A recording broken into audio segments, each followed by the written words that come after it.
Greetings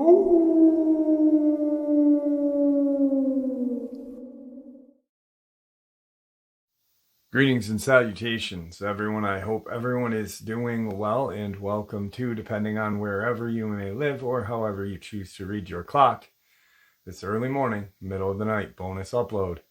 Before we jump into it, a couple quick links. As many of you know, I rely on Patreon, PayPal, channel membership, and the merch to help the channel to continue to grow and go. Links to Patreon, PayPal, and channel membership is in the description below. Merch displayed directly under the video. Also, Dogman Frightening Encounters, Volume 1 through 3, the audiobook versions. They were written and researched by Tom Lyons, narrated and produced by me, Jeff Nadolny.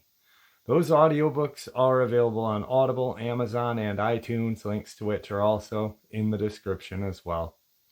And finally, last but definitely not least, if you'd really like to help support this channel to continue to grow and go, simply subscribe. It does not cost a cent. Click the like button, takes half a second. If you don't want to miss out on any of the informative uploads that I put out daily, click that bell icon, and folks, please leave a comment. Why? Well, because all of these things, they really do help this channel to continue to grow and go. They definitely do matter, and they are appreciated. With that, I have taken far too much of your time. Let's jump in to this early morning, middle of the night bonus upload, shall we? All right, so tonight I have Trista with us, and she is from PA. How are you doing tonight? I'm well. How are you? I'm very well. Thank you for taking some time out of your night to share with me. You've got two pretty creepy encounters that you've had happen to you. I appreciate you coming on and sharing them with us. I'm going to turn the floor over to you so you can share those with us. And Okay. if I have any questions, I'll just interrupt briefly. All right. That works. Okay. So I'm from PA. I grew up in PA. And when I was younger, because I lived in like a valley, so there were lots of fields, lots of farms, lots of woods. We were surrounded by mountains. And it was really quiet there. So we would always, as kids, sleep outside all the time. Like we'd always go camping, whatever. And, our favorite thing to do would be to sleep out on our trampoline at night. Like it was, it was so cool to us, whatever. And we did it a lot, almost every weekend. And so this one night we were sleeping out there, and it was me and my stepsister, and we were both young. I was probably only like 13, maybe 14 at the time. And she's like 4 years younger than me or so. So we were out there sleeping, and our yard, the way our yard was, it was like there was trees on the whole like other sides, right? So like the house is on the one side, let's say a big square, the house on the one side, and then trees on the other side surrounding the house, the yard. And a Rottweiler, and he was at the end of the yard, the back of the yard, and he was in like a fence cage thing, with like doghouse stuff, because he liked to be outside in the summertime. And there were trees like around his thing, and whatever, and above it, and so we had lots of shade and stuff. And there was also a fence, because we had a neighbor that was behind us, and there was a fence that blocked our yards from each other. And so the one night we're out there sleeping, my sister and I, and my dog starts going nuts, and he's barking, and woke me up, and I was kind of like, "What, Caesar? What are you barking at? Like, what is going on?" And like, kind of like roll over, and I like, start opening my eyes, and the first thing I see, like, I kind of like trails over, like across the trampoline, and I see like these hands like holding on to the metal around that, the trampoline where the springs go, because our trampoline we had the trampoline for so long that it didn't have the actual like padding or whatever to cover the springs. Right. And there was like this big black thing just standing there. And it was like it was sniffing at us, like trying. I don't know. Like it reminded me of a dog sniffing, but like really deep sniffing sounds. And I didn't really know. I was kind of like, what am I looking at? And it was like my stepsister and I were sleeping like kind of like feet to feet. You know what I mean? Like her feet were at my head and my feet were kind of at her head. And so it was down by her head, down by my feet. And I remember I started like, I was really scared. I didn't know what I was looking at. I thought it was a man at first. And I grabbed her and I kind of like, I closed my eyes and I was like shaking her. I was like, wake up. And like, just kind of like, we just kind of tumbled off the trampoline and ran and went inside. And at the same time as that happened, this thing had turned and run away too. But like, you know, we were running away, so I didn't see it run away right, you know, where it went. And we ran in the house and woke my mom and my stepdad up. And I was like, there's a man outside. There's a man. He was looking at the trampoline. Like he was holding on the trampoline. He was looking at us and blah, blah, blah, you know. And so my stepdad grabs the gun and the flashlight and stuff, and we go outside. He tells me to stay inside, but I was worried about the dog. And so I was like, no, what if he gets my dog? You know, freaking out about the dog. And follow him outside, and we get down to where, and he was like, well, where to, and I was like, he was right there. He was standing right there. It was standing right there. I don't know what it was. It was big and black. And I said, I think it went that way. And my dog, he was hiding in, like when we got down to the dog pen, he was in his dog house, tucked the whole way up in the back, cowering, like laying down, like all cowered up in the back, curled up back there. And he was whining and like whimpering real softly. And it was like a complete change to what he was just doing like 3 minutes prior to that or whatever, you know, because he was going nuts, like barking and like kind of like aggressively barking, like trying to like wake us up or something. I don't know. And my stepdad's he's shining the flashlight around, and he caught some movement or something in the tree or heard the tree rustle, and puts the flashlight on. There's a big black mass up in the tree, and it was like kind of sitting like, it was like almost just hiding its face. Like it didn't want us to see it. Like I thought it was hiding. Like he thought we couldn't see it or something. But it was kind of sitting like a monkey would sit, like kind of squatted down, crouched down. But this tree wasn't huge. And so this thing looked super big in this tree. But like it was almost natural the way it looked in the tree. Like it wasn't, I don't know. Like my husband was like, oh, you know, it must have been a bear. Maybe it was a raccoon. Like this thing was way too big to be a raccoon. And it was just like, I don't know. I don't think a bear, like I've seen bears in trees and they kind of sit like that. They kind of sprawl out and hold on to the tree, you know? Yeah, they grip the trunk of the tree when they're up there. Yeah. And this thing was just kind of sitting there and like, it almost like it was like hiding its head. Like it didn't want us to see it or something. I don't know. And my stepdad was just like, all right, let's just get in the house. And like, he was trying to every excuse as to what it was. Like I remember like he was like, oh, you know, it was a bear, or oh, maybe it was a raccoon or something. I'm like, no, it was standing there. Like I think it had hands. Like it had hands around the thing. And that like, and he was like, well, if it was a bear, you know, it didn't have hands. And I'm like, he's like, well, a bear could have been standing next to it. I was like, a bear is not going to be holding on. Like I was like, I couldn't figure it out. He couldn't figure it out. He said maybe it was a guy in a ghillie suit.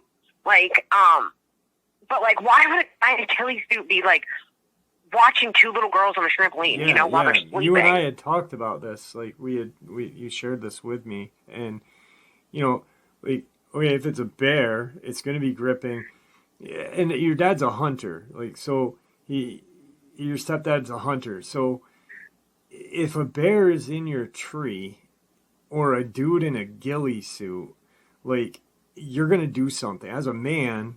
You know what I mean? Like, yeah, so, and he didn't want anything to do with it. He just wanted us to go right back in the house. Right. Which I thought was a little odd, too, because we knew where it was. And I remember I kept saying, like, I was worried about the dog. I was like, well, what about Caesar? What about Caesar? What's going to happen to the dog? You know, like, he's like, oh, the dog will be fine. The dog will take care of himself. And the dog was fine. Right.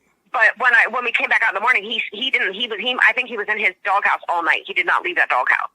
Huh. But, yeah, you know, and there was nothing there in the morning.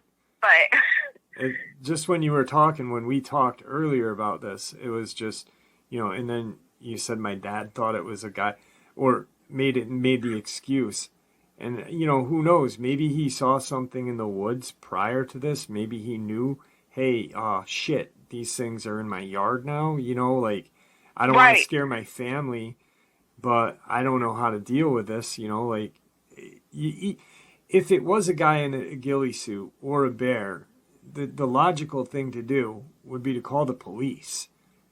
Yeah, and none of that was done. Right. No calling. And So- here's another thing. That tree, I don't know how a guy would have climbed that tree, because it was like probably, I'd say the first branch was maybe 12 to 15 feet in the air. How are you going to, you have to like shimmy up the tree, you know what I mean? In a ghillie suit? How are you going to do that? I just don't, I don't know. I don't think it was a guy in a ghillie suit, but I mean, definitely not. it was, you know, he was trying, I think he was maybe trying to just calm us down or something. I don't know. But I don't know. Like you said, maybe he was just trying to like figure out what it was he saw. Maybe he had already seen something like that before. Yeah. Maybe he just didn't know what it was. I don't know. You know, it was, it was something that I think I repressed for a really long time. I didn't talk about it. I didn't tell anybody about it. And then, like I heard a story, and it kind of just brought everything back. And then I even like had to verify with my mom to like, hey, did this really happen? Because I was like, did I make it up? Did I dream this or something? You know, like your mind plays tricks on you. And I was like, no, I remember that night. I remember, you know, you guys being terrified and him going out with a gun and you following him out, and him saying it was probably just a bear, or, you know, maybe I saw a person, or, you know, like, right. You know, there was no answer to it. And my mom was like, she was like, you know, I kind of then didn't think anything of it, you know, and then until recently when I brought it back up, and then she was like putting two to two together, and she was like, what if you saw something that, you know, you shouldn't have, basically. Right. Yeah. Like, yeah. I think like, you know, like your mom and you suppressed it. I honestly, the way your stepdad handled the situation, I think, you know, obviously he was protective because he went out with a gun, you know, like he wasn't afraid. And if it was a guy, you know what I mean? But I think when he saw it in the tree, and as a hunter being out in the woods, I think maybe he knew, like he might not have known exactly what it was, but I think he knew at that point, hey, shit, it's time I just shut my mouth. We'll go back in the house and it'll be gone in the morning. You know, I don't want to be labeled as a crazy guy. Yeah, you know, so I'm just going to shut up and we're going to leave it alone and it'll be gone, and, you know, life will move on. So, yeah, that's insane. When you shared that one part with me, you know, because we had been talking for a while, and you said, my dad with a ghillie suit, and I was like, wait a second. I'm like, but he went out with a gun. I'm like, that's crazy. That's crazy. well, and he was not the type of person to not even be like, he would shoot off that gun if he needed to. You know what I mean? He was not the type of person to not have a gun and not use, you know? Right. I mean, he would have used obviously it. he's going out with it. He's going to use it. You know, he's not afraid to take it outside. So, you know, it's just, I think, in my opinion of the whole thing, I think that he kind of had an inkling of, not that it was a Dogman or whatever, but he knew something was not right, and I think he just wanted to close the door and, you know, kind of leave it be, you know, and let's leave it be and just forget about it, because that's what, as adults tend to do shit like that, you know. We just and we didn't sleep out on the trampoline anymore after that. That was the end of that. We never did that anymore. That was the end of that, you know. Yeah. I don't think I ever actually, come to think of it, I don't think I ever slept in that backyard again, not even in the tent. So, you know, our family owned a mountain, so we did a lot of camping, but we also had campers up there that were up there full time, so it was kind of like a home away from home. You know, we had electricity, water, everything. Yep. So, like, I would go camping up there, but it was different, you know? You know what I mean? It was not like I didn't feel vulnerable. Yeah. Like I did in my own backyard. Right. Absolutely. Yeah. You had a terrifying moment there. So you had a second creepy encounter that started with a friend of yours. You guys went and saw a movie, right? Yeah. So I was back in the day, I was like real into like ghosts and paranormal and ghost hunting and stuff like that, and so when The Omen came out, which The Exorcist was one of my favorite movies, it still is, and I like creepy stuff, whatever, and so when the new Omen came out on 2006, we were like, oh, we're gonna go see that movie, and we were so excited. So we went to like the midnight showing of it. And the whole way home, like, it had been like raining that day, and so everything was really foggy and creepy, and it was like 3:00 in the morning by the time we were done, and we were like, I was messing with her, and I was like, oh, what if we see, a dog or whatever? What if we, just trying to freak her out, whatever. And so we get back to our house, and we decide we're going to go to like Denny's or whatever, and for coffee, because they were open 24 hours a day at that time. And so we leave her house, and we're both kind of on edge after that movie anyway. And I had her more on edge because I was just saying stuff to scare her, and we come around this corner, and there's a freaking dog sitting in the middle of the road. Sitting in the middle of the road. Excuse me, sitting. It was not standing. It was sitting in the middle of the road. And this road was like a mountain road, so it was like, big and like an oversized one-way road. Like not a two-lane road. Big enough that you could put two cars on it, but one of them, you're kind of going to be in the dirt on the off road each car that you go by, But like we come around this turn, and we're in the middle of the woods, and it's foggy, and coming off this mountain, and we come around this turn, there's this black dog sitting in the road. And I guess the only way to describe it is it kind of looked like Anubis.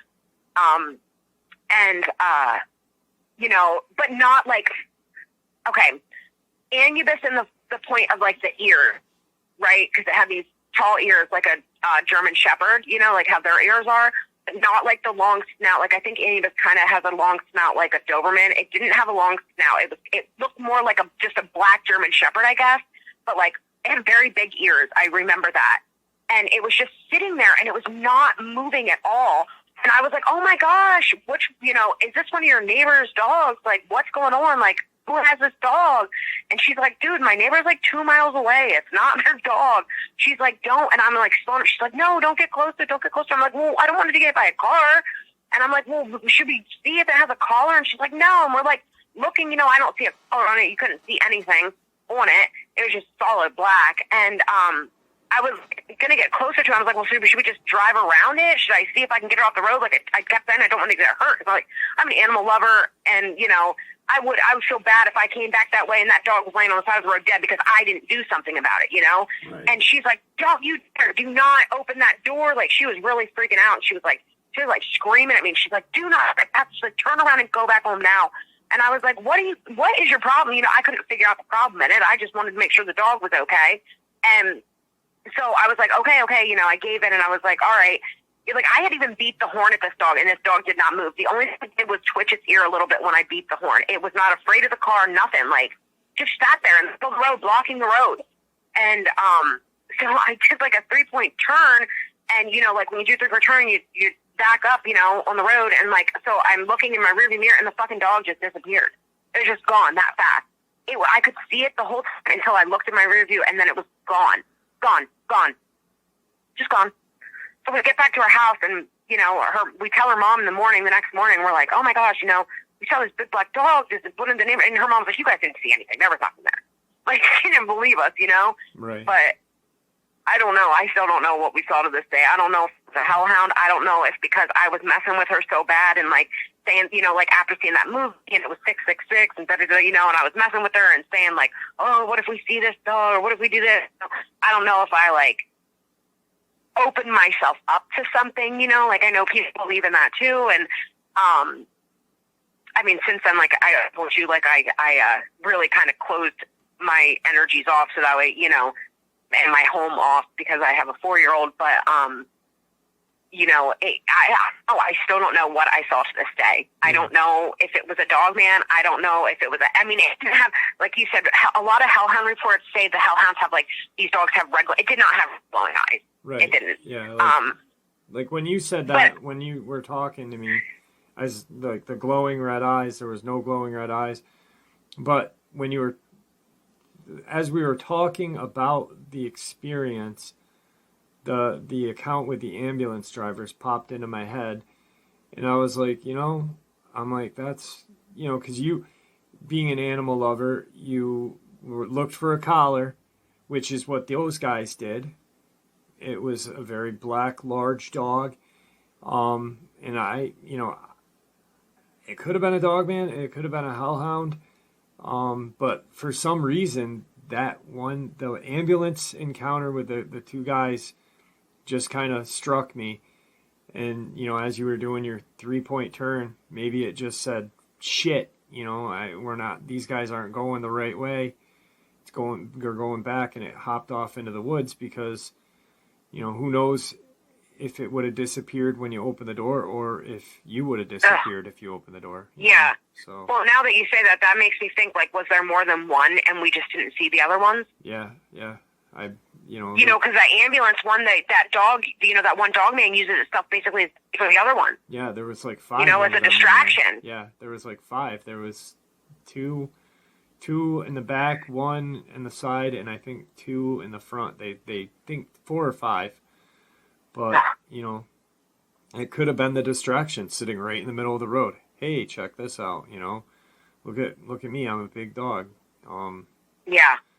But, it could have been a hellhound too, like you said. Like, you opened it up and by talking about these things. But, I don't know. For me, just, it just sounds so like, hey, this is a distractive measure. And with all of, like, these accounts lately with the people just, the doctor in Georgia or, in Beaufort County, North Carolina, people have been, especially with the doctor in Georgia, she was found outside of her car door open, and, yeah.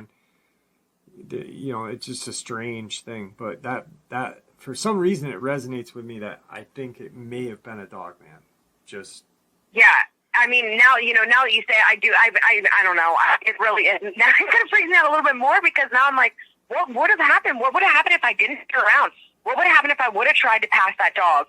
Or what if I would have gotten out? Because you know what I mean? Like, because I can't tell you how many times that I've been on the road. If I see a dog, I'll pull over and be like, come on, are you, do you have a home? Do you have a collar? What's going on? Like, to try to get it off the road, right. And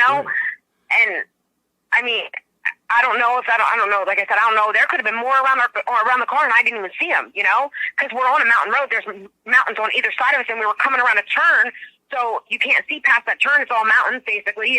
Yeah. You're just seeing woods. Absolutely. So I don't know. Maybe and it was pitch dark that night. But and like I said, that it was really odd, and what makes me think maybe it was a distraction. Now that you're saying that, because I beat the horn at this thing, and it did not move. Most dogs would have moved off the road or something. Yeah. This thing just sat there and stared at me. Like, it did not move. It just stared at us, stared at the car. It twitched its ear when I beat, and that was it. And I didn't beat. I was like, beep, beep, beep, like trying to get it to move. And it was not going anywhere until I turned around, and then it was gone. And it was gone. And like, I feel like it was like a split second. Like, I didn't look. I saw it, turned, went to look out the other mirror, and it was gone. Like, that fast. Yeah. Well, like one off the road or something. Road. Like you said, it was a small road. Mountain roads are usually like 1.5 lane roads, or 1 3/4. They're not a full 2 lane.